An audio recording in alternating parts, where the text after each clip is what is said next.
Hi, welcome to the Sales Elevation podcast series. I'm your host, Cal Marks, and today we're going to talk about what it takes to be the highest performing sales professional in your market. Now, this is an introduction part, so we're going to cover three things. The first one, introduction about myself, and a little bit about my background in sales and the sales profession. The second one is the content we'll cover in the episodes coming up.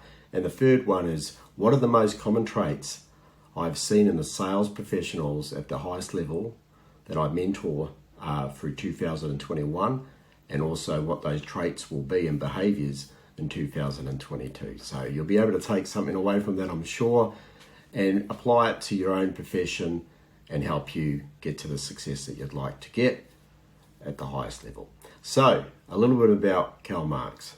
Well, first of all, I've been in professional selling and leading professional sales teams and growth businesses and for over 30 years now. In that 30 years, the last 17 years has been primarily in the finance sector, which is a fairly competitive sector. And today, what I do and how I work is I work with finance lenders, elevating their sales team and their operations team to engage typically finance brokers to help promote their product out to market. So I teach them the different sales techniques on that and how to engage with their client.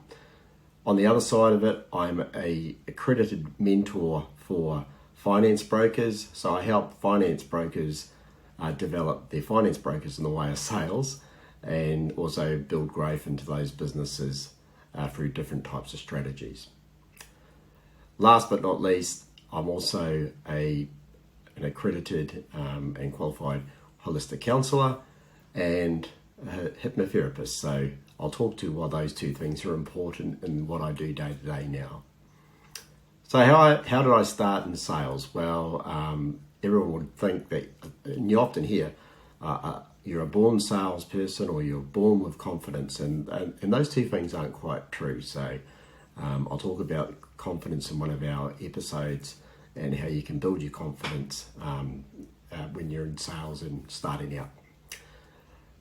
Now, what I find is reflecting back often where you started actually is a great way to help you reset. So my first job when I left school was an apprentice butcher. So I left school to start a career in cutting meat and in the butcher shop. So very quickly, as an apprentice butcher, it's a 4-year apprenticeship, so you've got to stick with it. But very quickly, within probably the first 3 to 4 weeks, I'm like, you know what, I don't reckon I could do this long term. I don't think it's me just doing this kind of day in and day out. And for all those butchers out there, by the way, it was probably one of the most enjoyable parts of my working career. We had a lot of fun and things like that. So there's that side. But I wanted to do something different. And how it came about is I used to see salespeople come into the butcher shop and they'd typically go up to the manager or the owner of the business and they'd talk to them and they'd get an order. We normally ordered things weekly, but the salesperson would come in monthly just to build that relationship. There's one individual, his name was Mark, and Mark, I just noticed he was different than the rest of the salespeople that came in. He had a different technique, and it was like a process. So how it typically worked with just the average salesperson, they'd walk in, go, hello everyone, and walk straight to the manager and then have a talk and then probably get an order and leave the shop. What Mark used to do is he'd come in the door and he'd turn to the left and he'd work his way around. He'd start off with the person that put out the meat, he'd have a talk with her, then he'd talk to the person wrapping the meat, like what we used to call the meat wrappers, and then over to the apprentices, which was us, have a bit of a chit chat and a bit of banter with us and talk about different things about the product. And then you go through the butchers and then you come back and you go to the manager and then finish up and leave the shop. But what Mark understood very clearly, opposed to the others, is he knew who his stakeholders were. So what Mark understood also is the manager wasn't necessarily the one placing the orders. It was the rest of the staff. Manager very rarely actually did it. So the others used to focus heavily on the manager, on building that relationship, which was important. You've still got to do that, but not on the stakeholders that were actually ordering his product. So if a competitor came in and they did that better with the stakeholders, they'd obviously get more orders that way. So Mark did this, and he did it very well. He presented himself very well. He kind of even to that level. He dressed smarter. He always had that contagious kind of smile on his face, and it didn't look like anything was going wrong in the world with Mark. It was just like he was a happy guy, So anyway, I was talking to Mark one day, and I said to Mark, you know what, mate, I don't want to be a butcher forever. I actually want your job. I want to leave here, and I want to actually do what you're doing once I've completed my apprenticeship. He goes, why is that? I said, it just looks so good. You come in here, you look good, you smell good. I said, I'm standing here, I've got blood over my hands, doing the same thing every day, day in out type thing. And I reckon you've got the job. You're probably mixing with different people every day. You're always happy, and you're out there probably drinking coffee most of the day. And he smiled, a big smile, and he said, Calvin, if it was only that easy. And I didn't really understand what he meant by that, but at the time. But I just thought to myself, it can't be that hard compared to this. So that's where I wanted to go. I wanted to get into sales. I could see that was the career that I really wanted to do. And I didn't know that, like many people, when you leave high school and that, you're like, well, I don't really know what I want to do, or you're going to university or things like that, and a lot of those people do those courses and then come out and they still don't know what they want to do. So I'd really found this is something I want to do. One thing working in the butcher shop that served me well is this: you are dealing with a variety of people. So you could be talking to someone that's a general labourer who comes in to buy their meat 1 minute, the next customer is a solicitor. So you've all walks of life, different varieties of people, so you adapt very quickly in communication. And I feel that's actually served me very well in my career in both leadership and also in sales, is that adaptability to your audience, which is an important trait with salespeople. So how did the change take place? Well, I just got on to about the 4th year of my apprenticeship, and I knew I wanted to make a change. Always been a bit of a workaholic, I must admit. I had work during the day as a butcher, and then at night, because I was doing my apprenticeship, the wages weren't the best. I'd work at night, I'd work as a security guard. Anyway, so I was burning the candle at both ends of it, and I fell asleep at the wheel one night in 1989 and had a serious vehicle accident. Fortunately, no one else was involved. It was out in a country road and at high speeds. So what happened is the car flipped and I got thrown from the vehicle about 100 odd metres down the road. So they found me in the paddock across from the vehicle. So multiple injuries from head to toe: fractured skull, broken neck in 2 places, broken jaw in 4 places, ruptured spleen, punctured lung, ruptured kidney, broken leg in 2 places, and multiple other kinds of injuries, collarbones and things like that. So made a bit of a mess of myself. Ended up in a coma for 2 to 3 weeks, and then in traction for 12 weeks. Now what traction is when they screw a metal frame into your head, your skull, and then you got weighted at the back. So it keeps you back in position, staring at a ceiling for 12 weeks. And I kind of giggle at times when people say to me, I've been in lockdown for 7 days or whatever and really struggling, I'm getting cabin fever. And I often think about that experience and, for day in and day out for 12 weeks, just staring at a ceiling. You didn't have Facebook back then or any social media to keep you occupied. So you just had a lot of mental thought time to think about things and just count the ceiling tiles. So you do certain things to stimulate the mind. And then every 3 hours, the nurses would come in and it was 2 or 3 hours, I think. They used to come and do a bed roll, which they'd basically scrub your back to stop the bed sores. So when I recovered from that, I had to learn to kind of walk and talk again. I paralysed lip, kind of, and broken jaw in 4 places, kind of made you talk a little bit different.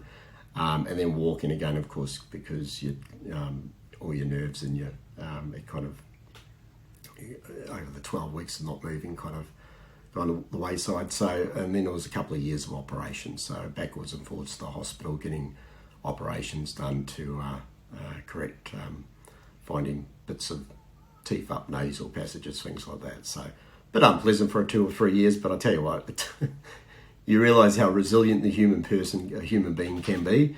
And one thing I also discovered even in that state, everyone said, geez, you made a real mess of yourself. I'd say, look, one thing I learned about being in hospital, there's always someone worse off than you. So, you just got to have that positive mindset and work through it. So that's a little bit about that. It's an important part I do like to share on occasion to people, because often when we have challenges in our life, it does build our resilience, and you don't see it while you're going through it. It's quite very traumatic. But when things do take place, you reflect back on and go, oh, actually, I become stronger through it.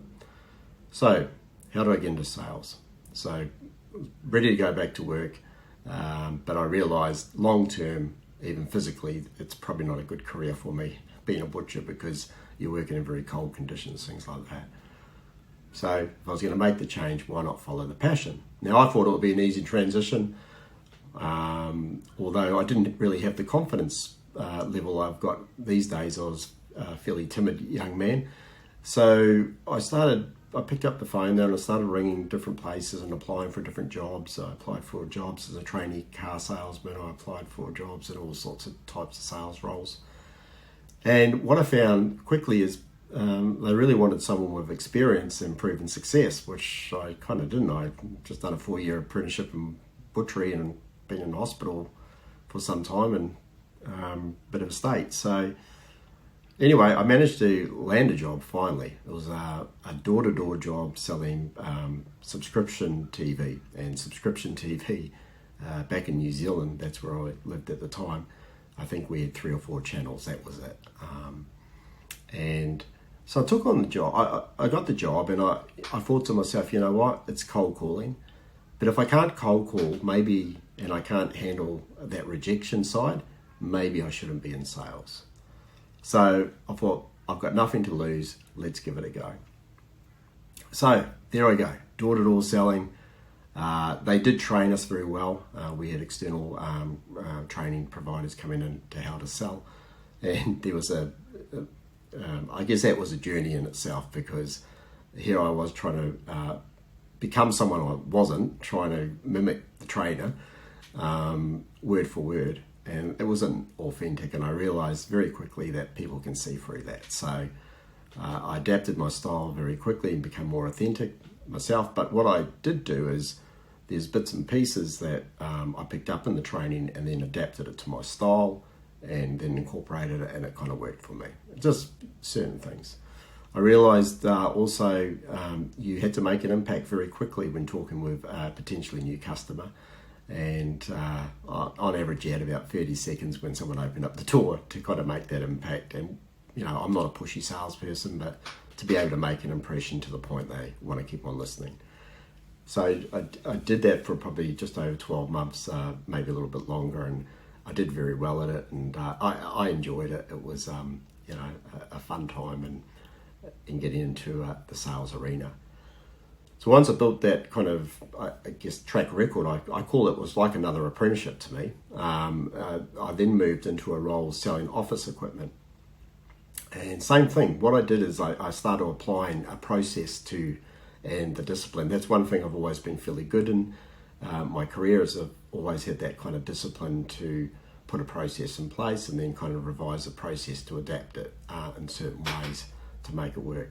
So I think by the age of 25, I was promoted to a general manager of it was a substantial sized business, had 3 branches throughout New Zealand, was an American firm and of a large size. Didn't really have a mentor, and I thought the way you run businesses, I thought maybe you just run it by dictatorship. So I soon learned that's not how you lead people, but anyway, learned the hard way, unfortunately.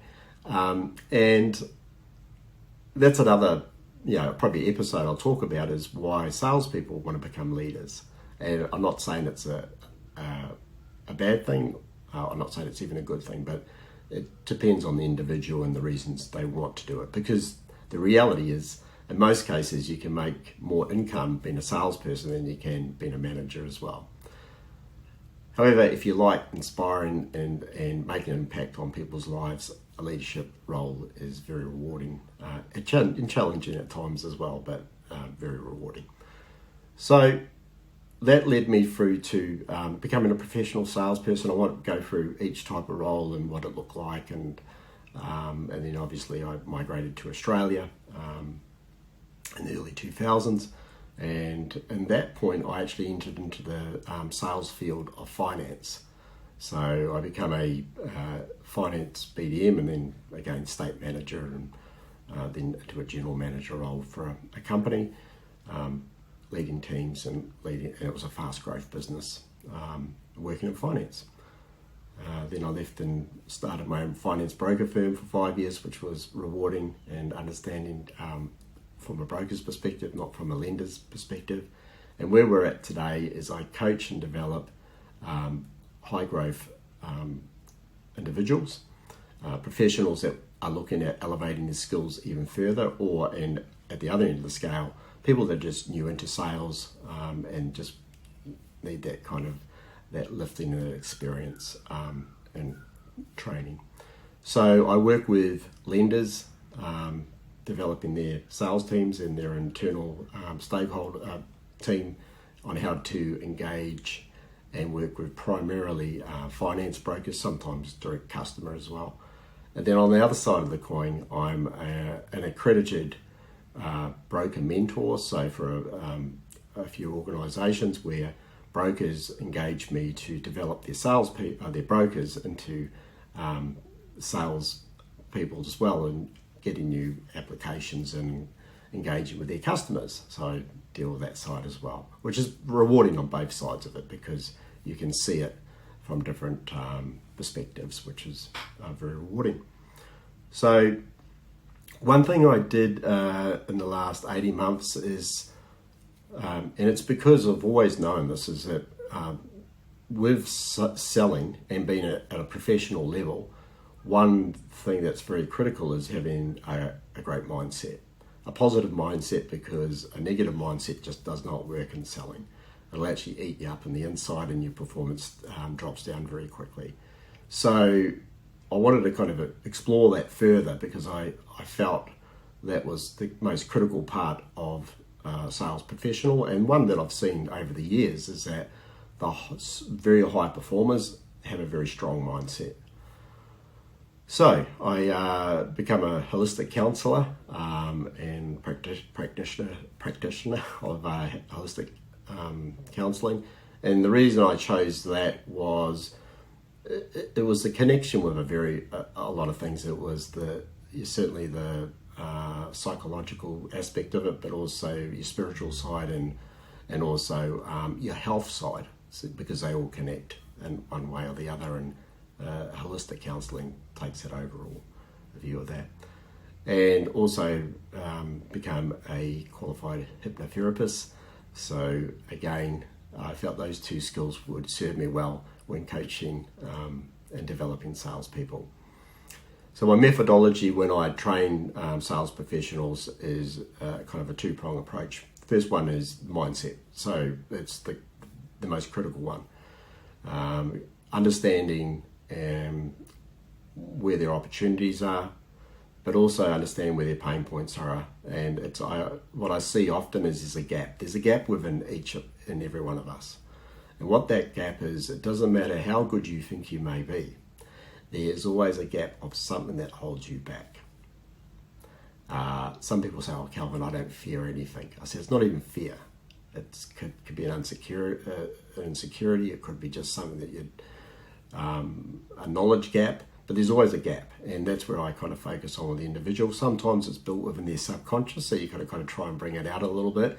and identify what that is so they can operate at their peak performance.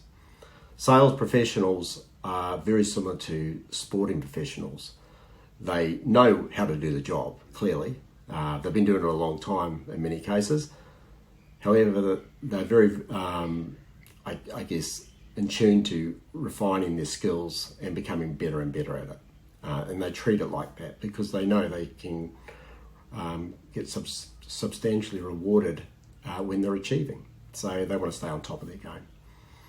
So I work with that on the mindset side, and then there's the tactical side. The tactical side is kind of pretty self-explanatory. It's things like, how do you engage with your customer and build that rapport, things like that. It starts there. Then, what kind of questions do you ask to engage your customer so you understand what's important to them and how you ask those questions. And then you work through those stages, which is like a sales process, and that's you presenting your solutions to align to their challenges, and then you get to an outcome on there, and it's a kind of ongoing elevation of your relationship. However, the mindset is the most important. So when I meet with a client, I talk about that initially. I met with a client last year. It was an interesting, great client. It was a long kind of ongoing client, and had a couple of directors. They had a really good sales team in there in the way that they're very experienced individuals, but one of the directors said to me, he said, I just want to kind of help elevate them, get them across. And I said, oh, okay, that's interesting, because I've actually known of the business for a while. So I spoke about my methodology to two of the directors, and I said, look, one is I concentrate on the mindset. That's the key thing. I normally do that on a one-on-one type scenario because I'm not in front of others. And it's normally at a confidential level, so the person feels confident to actually kind of share with me what holds them back, what the gap might be. Then the second part is I talk about the tactical, which is those tactical skills we spoke about. One of the directors, I could just see on his face, it's just like, something was thinking. I said, oh, I know what you're thinking, by the way. And he said, what am I thinking, Cal? And I said, you're thinking, just teach them to damn sell. Don't worry about any of that mindset stuff and all that. Just teach them how to sell. A big smile on his face. And I said, but I've got news for you. If you don't engage with the mind, the tactical part of sales means nothing.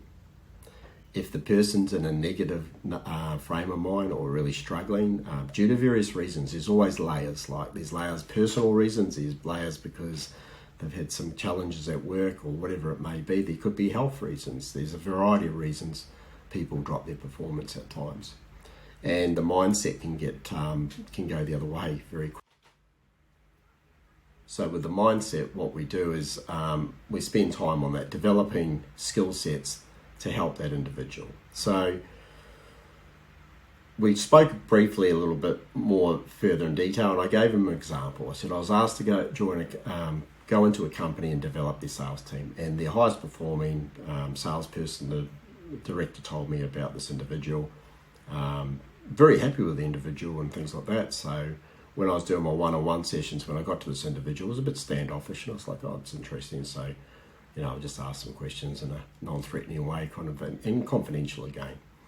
And then the individual shared with me that there was something that occurred in the workplace that actually upset the individual. The owner of the business wasn't even aware of it, didn't think it was a big deal, but it actually had kind of jolted the person to kind of like, they got stuck in it. And the individual said, look, I was just thinking about maybe I should leave. So I'm not going to talk about, in that situation, let's talk about questioning techniques because it's going to be irrelevant. The person's not going to engage. I need to talk to them about what the mindset is and how they're seeing it and what their perception of it is. So that's when we work through those kind of things, and it's a very important part. I do one-day events and things like that. It's up to the client. Sometimes a client says, I've got an event coming up. Can you log in or can you come and see us and talk to us a subject because of the timing and how they want to structure it in their business. It works. You still get an uplift in performance from your sales team. However, what I find is the ongoing program tends to get a better elevation because behaviours slip back, not intentionally, but just sometimes to other ways.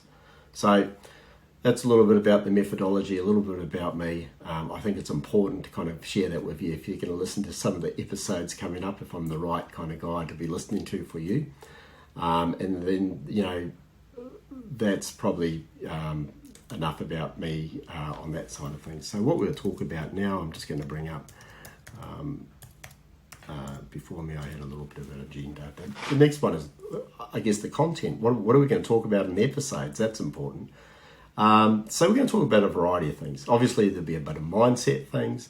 There'll be, but there'll be a lot about, tips and certain things you can do as a sales professional that starts to elevate your customer base or get the results. One of the key things we're going to talk about in one of the episodes coming up very shortly is developing a BCP plan for using sales. So what's a BCP plan? Some people know, and I'll try not to talk to those kind of abbreviated terms, but it's a business continuity plan, which means when you face disruptions as a salesperson, and we are in a very disruptive world, as we all know right now, things are outside our control. What are our plans to overcome it? And that first session is going to be all about that. And what I mean by that is I see salespeople, and they're normally the average salespeople, they've got sales techniques they're trying to use, the same sales techniques as they were using to engage their audience pre-COVID, which you'd think selling is selling, right? However, there's a big challenge in the current environment. It's the uncertainty. It's the uncertainty, how are you going to visit your customer? We used to have that freely. You used to be able to go and see the customer a lot more face-to-face. Now with the current environment, it's not so. So you can adapt to platforms that we're using right now. However, there's other things. Many of your other competitors will be doing that as well. So I talk about a specific BCP plan that's going to kind of, and you're looking for a point of difference that you can kind of push over the next 12 months. So when you're faced with challenges before you, and that's what we identify in the BCP plan, is you've got what am I going to go to? What's my plan to overcome that challenge and to continue the business as is? When I'm working with sales professionals or sales people, I won't call these professionals because professionals tend to kind of understand this. Sometimes I hear about all the excuses why their job is difficult at the moment, and one of the ones is like, the business is expecting me to hit this number. It's unrealistic. I've got all these challenges. I can't see my customer. I've got COVID. I've had COVID. My family's had COVID. My clients have had COVID, things like that. We've got all this uncertainty. My customers are more reluctant to engage. So normally that kind of conversation goes for a good half an hour, and I just listen. And then I respond with this, and I go, I actually agree with you. I agree with everything you've told me. The challenges that you're facing, your unrealistic budget. You've told me about the kind of the disruption in your own business and also your clients. I agree with it all. However, the business has employed you as a salesperson to obtain business for them. If you can't do that, then it's a real challenge because that's what they've employed you to do. And that's confronting. And that is one of the downsides and one of those challenges that my friend spoke about when I said I want to get into sales. It looks so easy because some things happen that are outside your control, but you've got to work out how you're going to do it and how you're going to achieve it and how you're going to get over that through that challenge. So that's where I come in, and I'm going to share with you some of those tips. We're going to talk about that. We're going to be talking about how you can escalate your career. We're going to talk about whether you decide you want to go down to a path of management or whether it's best to stay for you into sales and become really good at sales. We're going to talk about impacting people's lives around you. We're going to talk about how you can grow your revenue, your income substantially. We're going to talk about working in the right environment, in the right culture, various things like that. But I'm going to give you the tools in these episodes that will reduce your stress, that will elevate your performance, and you'll have a much happier life through very uncertain times. So that's what we're going to talk about in the episodes. The third one is what I'm going to kind of finish off with today, which is what are the most common traits I've seen in high achievers in 2021, and those traits that I think that will serve them well in 2022. So there's some of the traits that are very common across the higher performers that I coach. The one is they're very strategic. They know where they see where the opportunities or where the gaps are, and they identify them very quickly. In the way of strategy, they then set a plan in place on how they're going to do it, and then they execute that plan very well. So the discipline to do those things, because you can have a plan, it can be a great plan, but if you don't execute it, it doesn't mean anything. So, a saying someone told me once, and I think it makes a lot of sense. He said, the person with the best plan and best strategy versus the person with an average kind of, it's an okay strategy, but that person with the okay strategy executes it really well, and the person with the best strategy doesn't execute it, we know who comes on top. It's the one that executes well. So we'll talk about execution on that side of things as well. Talking about how you can move from good to great and do it in a way that's a bit of fun along the way on the journey as well. So strategic, they understand. The other one is the emotional intelligence is generally high, like in those high achievers. What I mean by emotional intelligence is their self-awareness in general. So they're very aware of their own behaviours, I'm starting to get a bit down, like I need to kind of bring that up real quick, and I need to stop watching all the media stuff about a certain subject because that's starting to really bring me down. I need to know, but I don't need to know that much, and go from there. So they've got a really good self-awareness, high emotional intelligence. They've got an awareness about their customer as well, so they understand the pain points for their customers. They see it where others may not, and they also look after their team, so they see within their own team where people might need a bit of help too. So they're very empathetic, and they bring them all together. So, that self-awareness one is probably one that I just want to kind of highlight, because it's a skill set everyone can develop, emotional intelligence.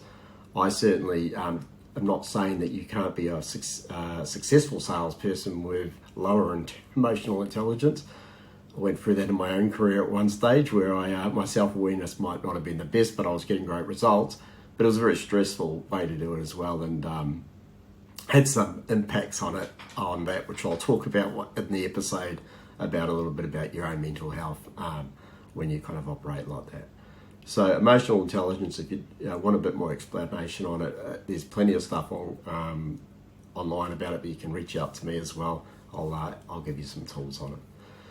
The other one, apart from being very self-disciplined, is they have that attitude.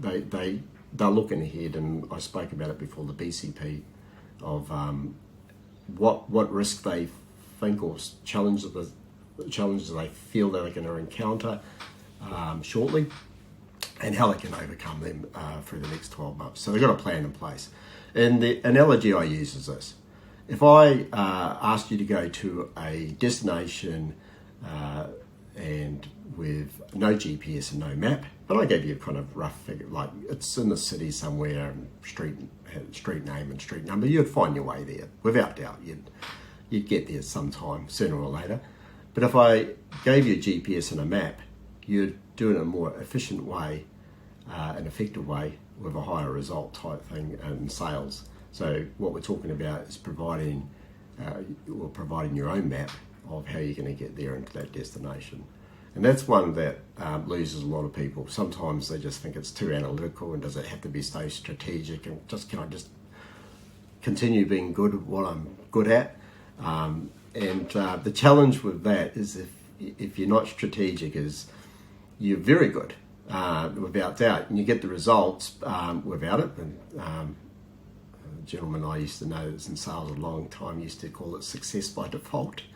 But the challenge with that is when your business or your portfolio of customers grows to a point if you're not strategic and don't have those plans in place, you become stuck. It becomes hard because you can't keep up with that reactiveness rather than be proactive. So you're very reactive to serving your customer base, and it puts a lot of pressure on you as a sales professional too. So we'll talk about some easy steps there, and I get it, most salespeople don't like to be over analytical on things, but the sales professionals have definitely got that trait about them.